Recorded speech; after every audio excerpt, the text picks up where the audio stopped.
एक पुरसुकून गांव में, जो सुनहरी खेतों और नरम हवा से घिरा हुआ था, एक नेक दर्जी यूसुफ रहता था। यूसुफ निहायत मेहनती और नरम दिल इंसान था।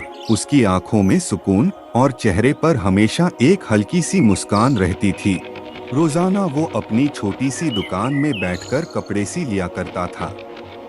जब भी वो कुछ कमाता, कुछ सिक्के एक छोटी मिट्टी की सुराही में डाल देता और नरमी से कहता, ये हिस्सा उनका है जो मुहताज हैं। वक्त गुजरा और एक दिन गांव पर खुशकसाली आ गई। बारिशें थम गई, खेत सूख गए और भूख हर तरफ फैल गई।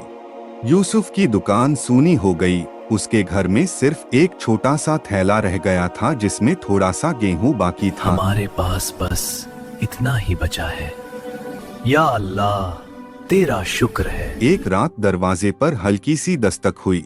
यूसुफ ने दरवाजा खोला। उसने पूछा, कौन हो तुम? उसने कहा, मुझे भूख लगी है। यूसुफ का दिल पिघल गया। उसने कहा, ले लो बेटा, ये तुम्हारे लिए है। उसने अपना आखिरी अनाज उस यतीम बच्चे को दे दिया।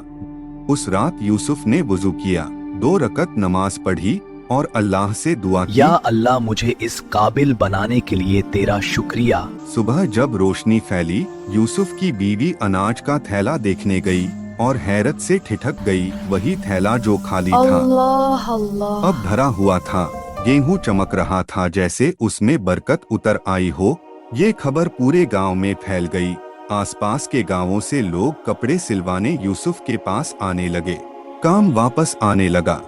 एक ताजिर ने उसे उम्दा कपड़ा दिया और अच्छा मेहनताना दिया। अल्लाह ने यूसुफ के रिस्क में बरकत डाल दी। यूसुफ ने मस्जिद की दीवार पर एक छोटा सा लकड़ी का डब्बा बनाया जिस पर लिखा था ज़कात। लोग वहां आने लगे, अपनी कमाई में से देते गए। रफ्ता रफ्ता पूरा गांव बदल गया।